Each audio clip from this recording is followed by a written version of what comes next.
ជូនរឿងវាសនាកុមារកំសត់កាលពីព្រេងនាយមានកុមារាម្នាក់មានអាយុប្រហែល12ឆ្នាំកុមារានោះមានឈ្មោះថាកំសត់គេជាក្មេងកំព្រាតាំងពីអាយុ7ឆ្នាំមកម្ល៉េះកំសត់គឺជាក្មេងជាប់បំណុលសេដ្ឋីកំណាញ់ម្នាក់តពីឪពុកម្ដាយមកដូច្នេះកំសត់ត្រូវនៅជាមួយលោកសេដ្ឋីហើយត្រូវរស់នៅបម្រើលោកសេដ្ឋីអស់មួយជីវិតជារៀងរាល់ថ្ងៃកុមារាកំសត់តែងតែរែកទឹកបោកខោអាវនិងខ្វៀលគោក្របីឲ្យលោកសេដ្ឋីជាប្រចាំកំសត់ត្រូវរស់នៅក្នុងខ្ទមរខិរខាមួយកន្លែងនៅចុងភូមិតែម្នាក់ឯងកំសត់ចង់ទៅរៀននឹងគេណាស់ទោះខំអង្វរលោកសេដ្ឋីយ៉ាងណាក៏លោកសេដ្ឋីមិនព្រមទុកពេលខ្លះសម្រាប់ឲ្យកំសត់បានចូលរៀននឹងគេឡើយជួនកាលកំសត់អង្គុយយំស្រក់ទឹកភ្នែកព្រោះខ្លួនត្រូវនៅបម្រើគេកំសត់តស៊ូក្នុងឆាកជីវិតជាក្មេងកំព្រាប៉ុន្តែកំសត់គឺជាក្មេងម្នាក់ដែលមានធនដើមពីធម្មជាតិមកគឺកំសត់ចូលចិត្តគូររូបគំនូផ្សេងហើយរូបគំនូទាំងនោះពេលដែលកំសត់គូររួចហើយហាក់បីដូចជារូបពិតអញ្ចឹងដែរទោះតែកំសត់ពុំមានប្រាក់ទិញជក់យកមកគូរដូចជាក្មេងដទៃទៀតឡើយកំសត់តែងតែរើសយកដុំធ្យូងឬកន្ទុយអុសយកមកគូរនៅលើផ្ទាំងថ្មលើថ្នល់ឬលើដីជាដើមហើយរូបកំសត់គូរទាំងអស់នោះហាក់បីដូចជារូបពិតប្រាកដមែនអ្នកភូមិនៅទីនោះ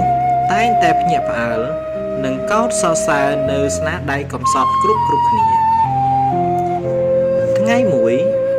កំសត់ឆ្លៀតពេលទៅសាលារៀនកំសត់ក៏បានអើតតាមបងអួចបានឃើញលោកគ្រូបង្រៀនគូគំនូម្នាក់មានសិស្សជាច្រើន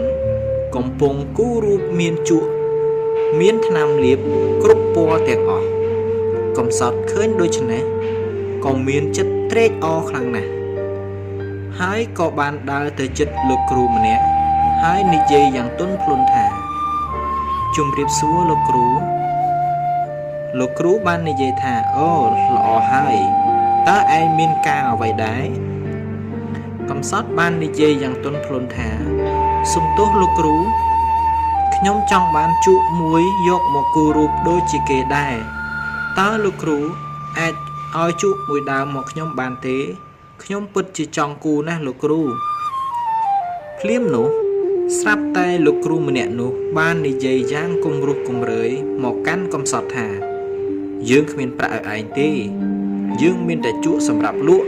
ឆាប់ចេញទៅកុំឲ្យយើងខឹងឯងទាន់ណាកំសត់បានឮដូច្នេះហើយក៏មានសេចក្តីអស់សង្ឃឹមយ៉ាងខ្លាំងកំសត់ក៏បានដើរចេញដោយទឹកមុខក្រៀមក្រំបន្ទាប់មកកំសត់ក៏បានត្រឡប់ទៅធ្វើការដូចធម្មតាយប់បន្តិចកំសត់បានសំងំដេកនៅក្នុងខ្ទមចាស់ដែលមានជញ្ជាំងបន្ទះឫស្សីពោពេញទៅដោយរូបគំនូស្កេកស្កះដំបូលធ្លុះធ្លាយគ្រប់កន្លែងយប់នោះកំសត់បានដេកស្រក់ទឹកភ្នែកតូចចិត្តនឹងខ្លួនឯងរកអ្វីមកគណនាពុំបានឡើយលុះដល់ពាក់កណ្ដាលយប់កំសត់ក៏បានដេកលង់លក់បាត់ទៅរាត្រីនោះកំសត់បានយល់សុបិនឃើញថាមានអ្នកសច្ចាំម្នាក់ស្លៀកពាក់សមានពុកចង្ការវែងនិយាយមកកាន់គេថាចៅ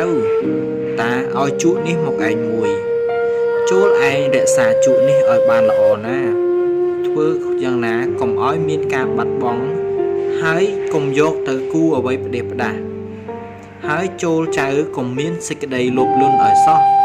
ព្រោះជក់នេះគឺជាជក់វេទមន្តពេលលោកតាសច្ចាំងនិយាយចប់ក៏រលាយខ្លួនបាត់ទៅ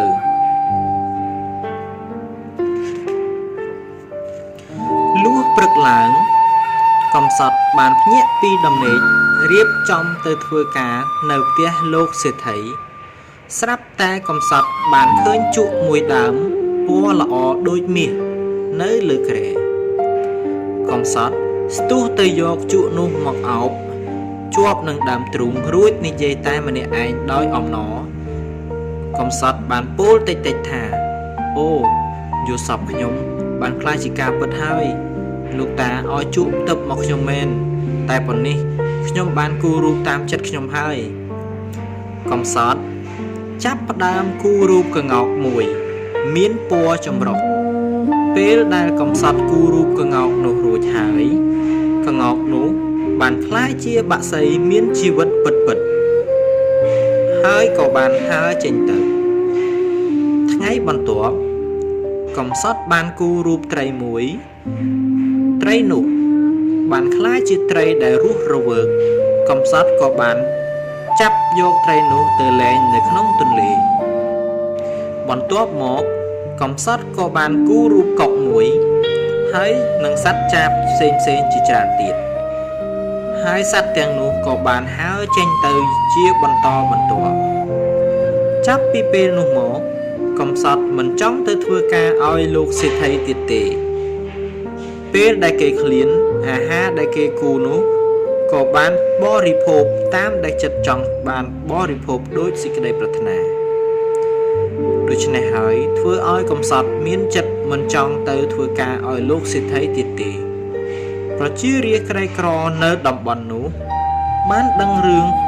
ចម្លែកទាំងនោះស្ទើរតែគ្រប់គ្នា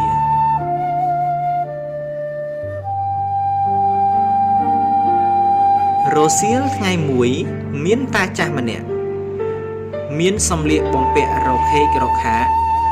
ដើរសុំទានគេក៏បានមកជួបនឹងក្មេងកំសត់ហើយតានោះក៏បានពោលទៅកំសត់ថាចៅអើយតាពិតជាក្រណាស់រាល់ថ្ងៃតាដើរសុំទានគេរាល់ថ្ងៃជួនក៏បានជួនមិនបានពេលខ្លះក៏ដាច់បាយម្ដងទៅហើយចៅអើយសូមចៅគូរូបសេះឲ្យតាមួយមកគ្រាន់នឹងបានដឹកអីវ៉ាន់ឲ្យគេនឹងបានប្រាក់កម្រៃខ្លះចិញ្ចឹមជីវិតណាចៅពេលដែលកំសត់ឮដូច្នេះហើយកំសត់ក៏បានយល់ព្រមដាក់ឈើឡើងជំទើតគូរូបសេះមួយនៅជាប់របងវត្តនិងគូខ្សែបង្កើតជាសេះយ៉ាងសង្ហាឲ្យតាដឹកចេញទៅបន្ទាប់ពីគូសេះឲ្យអ្នកសុំទានរួចហើយកំសត់បានជួយគូរូបគោក្របីឲ្យកសិករក្រក្រៃជាច្រើនអ្នកបន្តបន្ទាប់ទៀតផងបានប៉ុន្មានថ្ងៃក្រោយមកដំណឹងនេះក៏បានលេចឮទៅដល់លោកសេដ្ឋីកំណាចសេដ្ឋីនោះក៏បានបញ្ជាឲ្យអ្នកបម្រើជាអង្គរៈរបស់ខ្លួនទៅចាប់កំសត់មកជួបរួចក៏និយាយទៅកាន់កំសត់ថាណែអាកំសត់ប៉ុន្មានថ្ងៃនេះឯងបាត់ទៅណាហេតុអីក៏ឯងមិនឃើញមកធ្វើការឲ្យយើងឮដំណឹងថាឯងចេះគូររូបហើយខ្លាចជាការពិតផងមែនទេបើអញ្ចឹងតទៅនេះឯងមិនបាច់ធ្វើការអីទៀតទេចូលឯងចាំគូររូបមាសប្រាក់ឲ្យយើងទៅបានហើយព្រោះឯងជាកូនបំណុលរបស់យើងកំសត់ក៏បាននិយាយថាអរគុណលោកម្ចាស់ប៉ុន្តែខ្ញុំមិនចង់គូឲ្យលោកម្ចាស់ទេព្រោះលោកម្ចាស់គឺជាអ្នកមានទ្រព្យសម្បត្តិស្ដុកស្ដំទៅហើយខ្ញុំចង់គូឲ្យតែអ្នកដែលក្រីក្រទីទាល់រកអ្វីបរិភោគពុំបាននោះទើបខ្ញុំអាចគូឲ្យបាន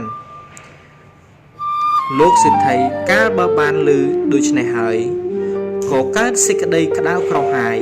ថែមទាំងនិយាយកំហោកខ្លាំងថាឯងត្រូវតែធ្វើតាមបញ្ជារបស់យើងឥឡូវនេះយើងទុកពេលឲ្យឯង3ថ្ងៃបើឯងមិនព្រមគូឲ្យយើងទេយើងនឹងដាក់ឃុំឃាំងឯងរហូតដល់ស្លាប់ ទោះជាកំសត់នៅក្នុងបន្ទប់ឃុំឃាំងដោយគ្មានចំណីអាហារក៏ដោយក៏គេពុំព្រួយបារម្ភអ្វីដែរព្រោះគេមានជុកទឹកដ៏វិសេសអង្អាចមួយដោះស្រាយបញ្ហាបានគ្រប់ពេលវេលានៅយប់នោះជាយប់ខែត្រជាក់ផងកំសត់ជាប់នៅក្នុងបន្ទប់រងារណ្ដំធ្មេញដោយគុកសម្រិតកំសត់ក៏បានគូចង្ក្រានមានរងើកភ្លើងតិចហើយគូបាយសម្លម្ហូបឆ្ងាញ់តាមតែចិត្តនឹកឃ្លានកំសត់ក៏បានគូកៅអីមួយក្រែមួយដេកយ៉ាងសុខស្រួលថ្ងៃទី2សេដ្ឋីមិនអស់ចិត្តដោយចង់ដឹងថាតើកំសត់យ៉ាងម៉េចទៅហើយព្រោះគាត់បានឃុំខ្លួនថែមទាំងបង្អត់អាហារទៀតផង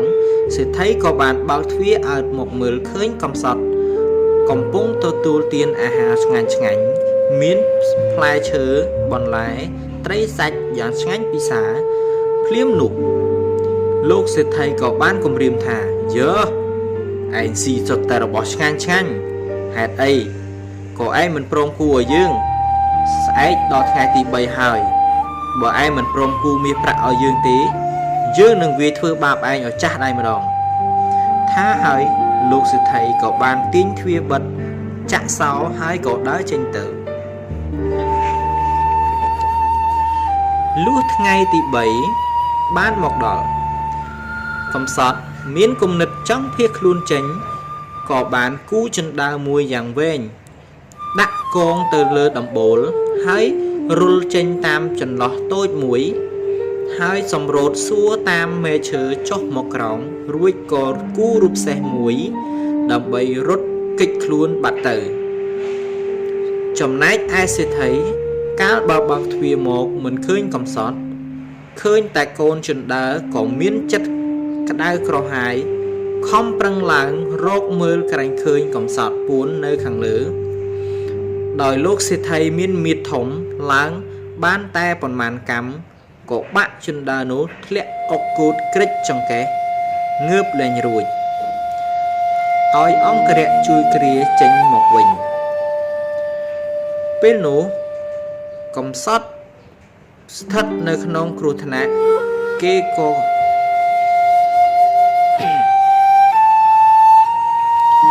ពេលនោះ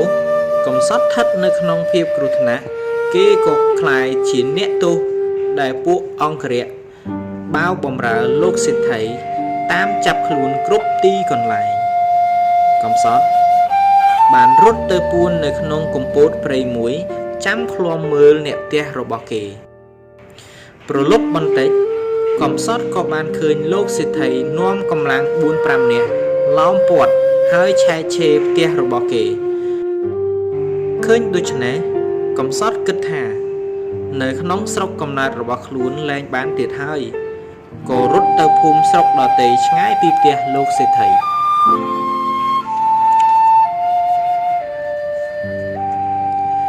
កុមារកំសត់បានធ្វើដំណើរផ្សងព្រេងពីភូមិមួយទៅភូមិមួយជាបន្តបន្ទាប់ប្រកបរបរជាអ្នកគូគំនូលក់ប៉ុន្តែកំសត់មិនគូឲ្យចប់ចុងចប់ដើមនោះទេទុកចន្លោះបន្តិចបន្តួចបើមិនដូច្នេះទេគំនូនោះនឹងក្លាយជារូបពិតកំសត់បានរែកគំនូទៅលក់តាមទីផ្សារនិងទីប្រជុំជននានា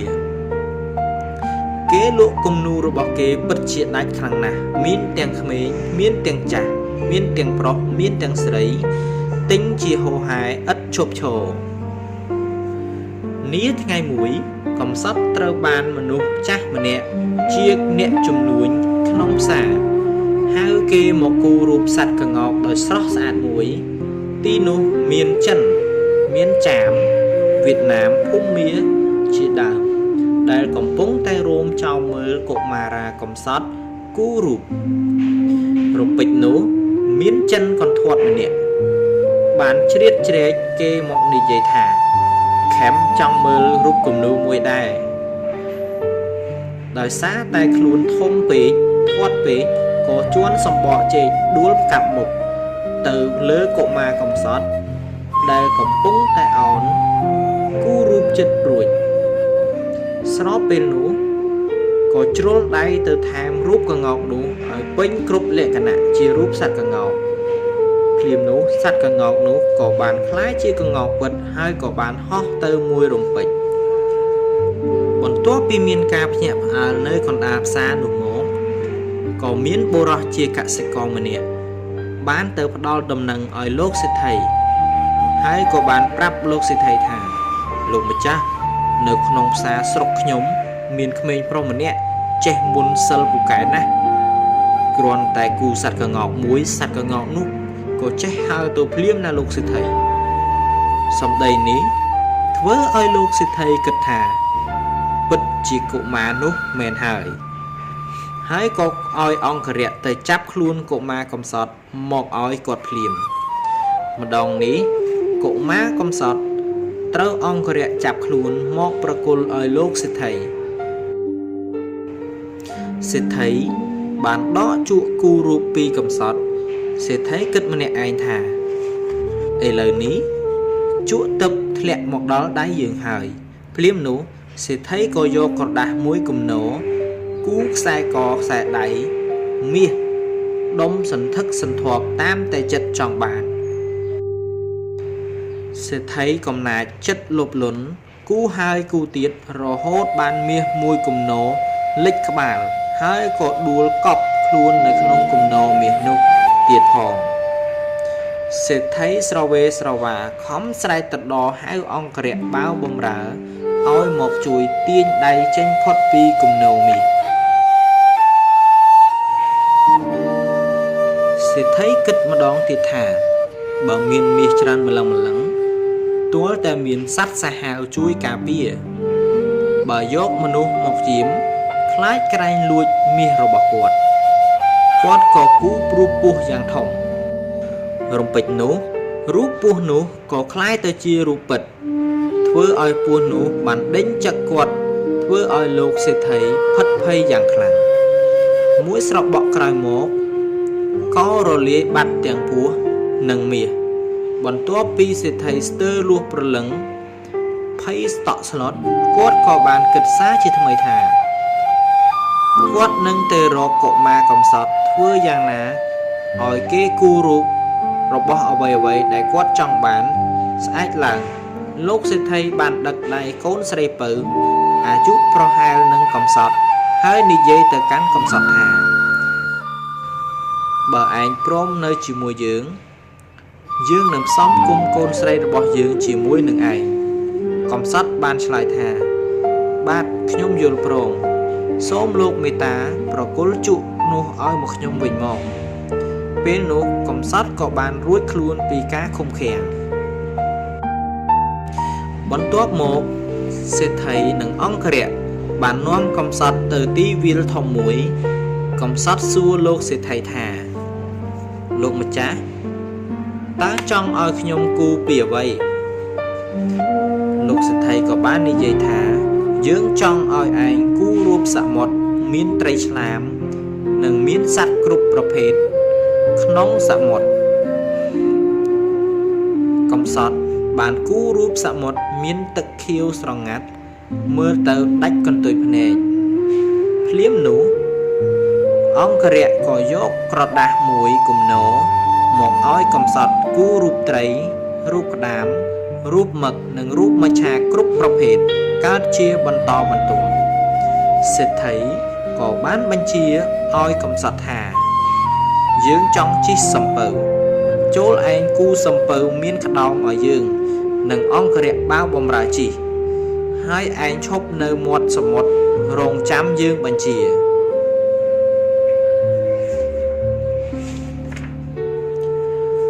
លោកសេដ្ឋីក៏បានបន្តទៀតថាឯងគូតែសំពៅបើគ្មានខ្យល់ធ្វើម្ដេចនឹងក្តោងយើងជិះបានទៅឥឡូវចូលឯងគូរូបខ្យល់និងរលកតិចដើម្បីឲ្យសំពៅរបស់យើងទៅមុខបានកំសត់នៅតែគូបន្តបន្ទាប់គូហើយគូទៀតធ្វើឲ្យខ្យល់បក់កាន់តែខ្លាំងឡើងឯរលកក៏កាន់តែធំទៅលោកសេដ្ឋីក៏ផិតភ័យជាខ្លាំងស្រែកទៅកាន់កំសត់ថា បានហើយកំសត់ឈប់គូទៀតទៅកំសត់មិនលឺគិតតែពីខំគូកើតជារលកធំនិងខ្យល់បក់ធ្វើឲ្យសំពៅវិលវល់ងើបឡើងងើបចុះជាច្រើនដងរហូតក្រឡាប់ចុះទៅក្នុងសមុទ្រកំសត់ឃើញដូច្នេះក៏ដើរចេញទៅចាប់តាំងពីពេលនោះមកគ្មានអ្នកណាហ៊ានធ្វើអ្វីដល់កំសត់ទៀតឡើយហើយកុមារកំសត់ក៏បានប្រកបរបរគូរូបលក់ជាធម្មតាដោយដើរលក់គ្រប់ទិសទីក្នុងភូមិស្រុកគ្មានអ្វីកើតឡើងចំពោះគេទៀតឡើយរឿងវាសនាកុមារកំសត់សូមចប់តែត្រឹមនេះ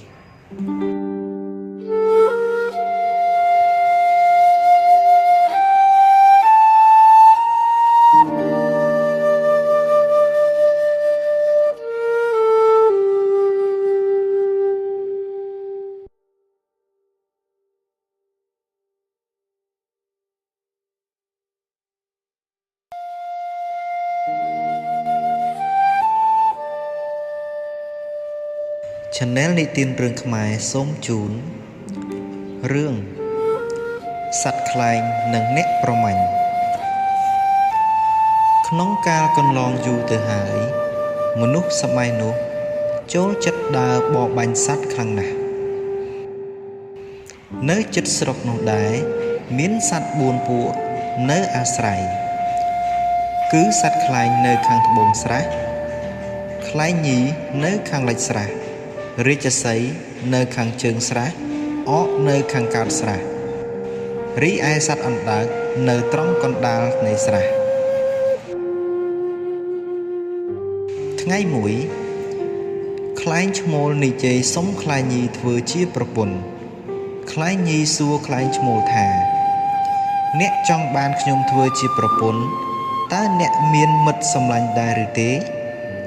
ខ្លែងឈ្មោលតបថាខ្ញុំមិនមានមិត្តសម្លាញ់ទេខ្លែងញីប្រាប់ទៅវិញថា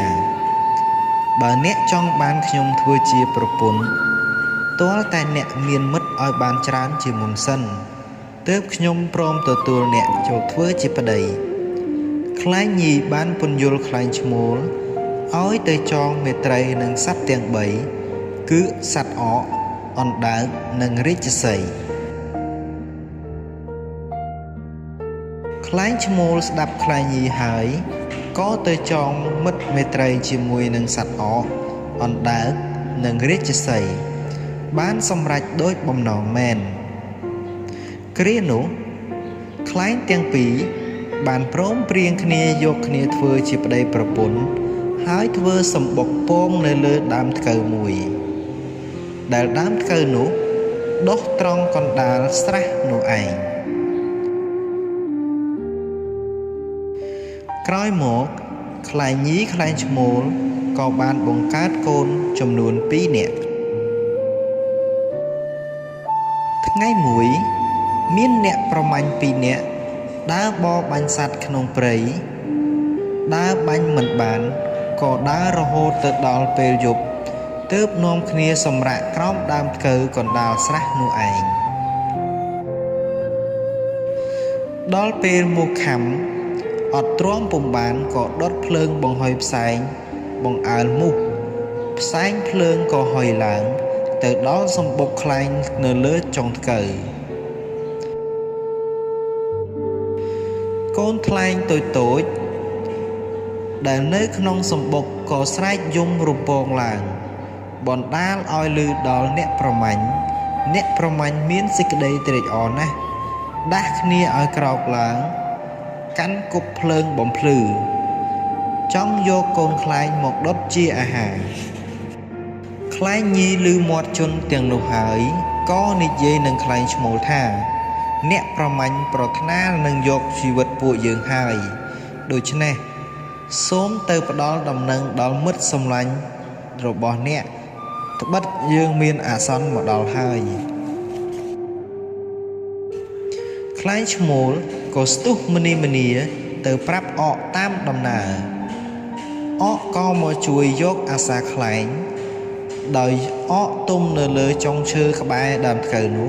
ឃើញអ្នកប្រមាញ់កំពុងគប់ភ្លើងឡើងទៅរកសម្បុកខ្លែងអកក៏មុជទៅក្នុងស្រះនោះឲ្យទៅទឹកស្លាបជោកជាំហើយក៏បៀមទឹកពេញមាត់ហើយហើរមកទៅផ្ទះស្លាបព្រោះពន្លត់គប់ភ្លើងនោះឲ្យរលត់អ្នកប្រមាញ់ម្នាក់ទៀតកាន់ភ្លើងឡើងគប់ទៅតាមពីក្រោយអកពន្លត់ដោយឧបាយនោះដរាបដល់ពាក់កណ្ដាលអាធ្រាត្រអករងាអស់ទាំងខ្លួនខ្លែងញីឃើញដូច្នេះក៏និយាយនឹងខ្លែងឈ្មោលប្រាប់ទៅអណ្ដើកជាប្រញាប់ខ្លែងឈ្មោលក៏ហើរទៅប្រាប់អណ្ដើក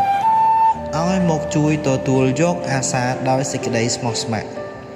គ្រានោះអណ្ដើកបានឮឪពុកនិយាយគ្នាឆ្លើយឆ្លងជាមួយនឹងខ្លែងដូច្នេះក៏និយាយជាមួយឪពុកសុំធានាទៅជួយការពារកូនខ្លែងដែរអណ្ដើកជាឪពុកបានឃាត់កូនមិនឲ្យទៅជាមួយហើយក៏ចេញទៅយ៉ាងប្រញាប់ដោយចុះទៅក្នុងស្រះបាតភក់និងសារាយទៅបាចពីលើគំនរភ្នក់ភ្លើងឲ្យរលត់អស់ឯពួកប្រមាញ់បានឃើញអណ្ដើកធំសម្បើមដូច្នេះ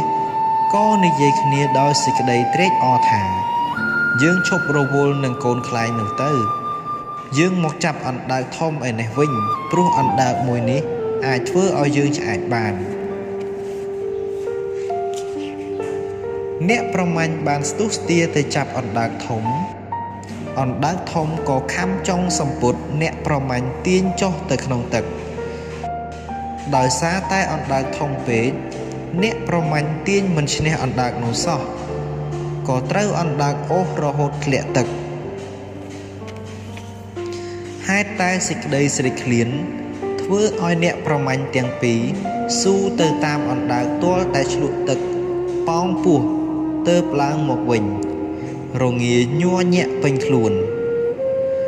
ហើយក៏ទៅរកភ្នក់ភ្លើងក៏រលត់អស់ឯសំលៀកបំពាក់ក៏ត្រូវអណ្ដើកទាញខំខ្ទេចខ្ទីអ្នកប្រមាញ់ទាំងពីរក៏នាំគ្នាអង្គុយអោបដៃដោយក្តីអស់សង្ឃឹមហើយនិយាយថាណាហើយចុះចាំដល់ថ្ងៃរះសឹមយើងយកកូនខ្លែងមកធ្វើជាអាហារឲ្យទាល់តែបានខ្លែងញីឃើញដូច្នេះក៏បានប្រាប់ទៅខ្លែងឈ្មោលថាសូមបងទៅប្រាប់ដល់សម្លាញ់រាជសីទៀតរាជសីក៏ទទួលដំណឹងនេះហើយក៏តម្រង់ទៅរកដើមធ្កូវជាបន្ទាន់ពួកអ្នកប្រមាញ់គ្រាន់តែឃើញរាជសីភ្លាមក៏ភ័យញាប់ញ័ររត់ប្រាស់អាយុរៀងខ្លួនខណៈនោះអកអណ្ដើកខ្លែងក៏ចូលទៅរករាជសីសម្ដែងនៅការអាណិតចំពោះមិត្តទាំងអស់នោះណាស់ហើយក៏រំលឹកថាអំពីថ្ងៃនេះតទៅយើងទាំងអស់គ្នាត្រូវតែយកអាសាគ្នាជាមិត្តសម្លាញ់ឲ្យបានថិតថេរយូរអង្វែងកុំធ្វេសប្រហែសឡើយបន្ទាប់មកពួកគេក៏នាំគ្នាលាខ្លែងទៅកាន់ទីលំនៅរៀងខ្លួនរឿងសត្វខ្លែងនិងអ្នកប្រមាញ់សូមចប់តែត្រឹមនេះសូមអរគុណដល់ប្រិយមិត្តអ្នកស្ដាប់ទាំងអស់ដែលបានចំណាយពេលស្ដាប់រឿងនិទាន Channel រាត្រីនិទានរឿងខ្មែរយើងខ្ញុំសូមជូនពរដល់ប្រិយមិត្តទាំងអស់ឲ្យរកទទួលទានមានបានគ្រប់គ្នាសូមកុំភ្លេចចុច Subscribe និងរូបកណ្ដឹងដើម្បីទទួលបានរឿងនិទានថ្មីប្រសិនបើបងប្អូនមានរឿងរ៉ាវឬក៏រឿងនិទានអ្វីចង់ចែករំលែកសូម comment នៅខាងក្រោមនេះសូមខន្តីអភ័យទោសនៅរាល់កំហុសខុសឆ្គងទាំងអស់សូមអរគុណសូមជម្រាបលា